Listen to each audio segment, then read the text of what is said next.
ఏపీలో కడప ఎంపీ స్థానం హాట్ గా మారింది. వైఎస్ కుటుంబంలోని వ్యక్తులే ప్రత్యర్థులుగా బరిలోకి దిగుతూ ఉండడంతో అందరి చూపు కడపపై పడింది.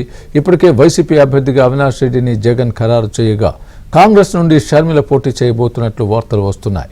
ఇదే విషయంపై షర్మిల కూడా ప్రకటన చేయడంతో కడప రాజకీయం రసకందాయంలో పడింది.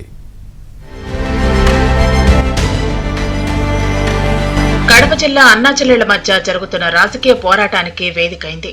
ఏఐసీసీ బాధ్యతలు చేపట్టిన నాటి నుంచి షర్మిల అధికార పార్టీకి చుక్కలు చూపిస్తున్నారు.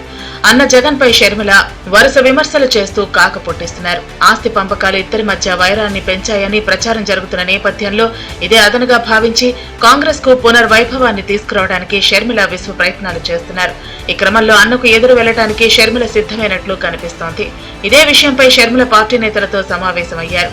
విజయవాడలోని ఆంధ్రరత్న భవన్ లో కడప జిల్లా నేతలతో చర్చించారు. తన పోటీతో పాటు జిల్లాలోని అసెంబ్లీ సెగ్మెంట్లలో పోటీ చేసే అభ్యర్థుల ఎంపికపై ఆరా తీశారట.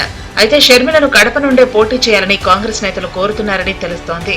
ఈ నేపథ్యంలోనే అధిష్టానం ఆదేశిస్తే కడప నుండి పోటీ చేసేందుకు తాను సిద్ధంగా ఉన్నట్లు షర్మిల ప్రకటించారు. కాంగ్రెస్ పార్టీ ఆదేశిస్తే నేనైనా, రఘువీరారెడ్డి అంకుల్ అయినా, పల్లంరాజు గారైనా ఎవరైనా పోటీకి సిద్ధం కావాల్సిందే.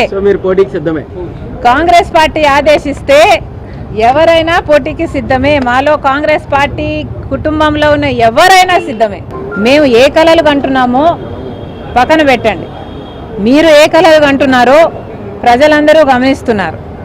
మిమ్మల్ని ఇంటికి పంపడానికి ప్రజలందరూ సిద్ధంగా ఉన్నారు. సజ్జల గారు, వైఎస్ వివేకానందరెడ్డి హత్య 2019 ఎన్నికలకు ముందు వైసీపీకి రాజకీయంగా కలిసి వచ్చింది. ఆయన హత్యను టీడీపీపై తోసేసి ఎన్నికల్లో గెలిచారు. కానీ 5 సంవత్సరాల తర్వాత ఆ హత్య చేసిన సొంత మనుషులేనని తేలటం, అవినాష్ రెడ్డి కూడా నిందితుడిగా ఉన్నట్లు వార్తలు రావడంతో వైసీపీ డిఫెన్స్ లో పడింది. ఇప్పుడు వివేకానందరెడ్డి హత్య వైసీపీని వెంటాడుతోంది.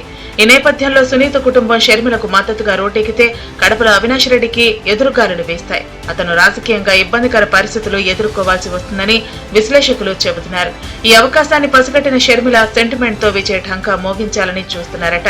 అదే సమయంలో కాంగ్రెస్ పార్టీకి కూడా పూర్వ వైభవం రావడానికి షర్మిల విజయం బాటలు వేస్తుందని ఆ పార్టీ నేతలు భావిస్తున్నారు. అదే జరిగితే షర్మిల ఒక్క దెబ్బకు 3 పెట్టెలు కొడతారని అంతా చెప్పుకుంటున్నారు. కానీ కూటమి రూపంలో అటు వైసీపీకి ఇటు కాంగ్రెస్ కు ప్రమాదం పొంచి ఉంది.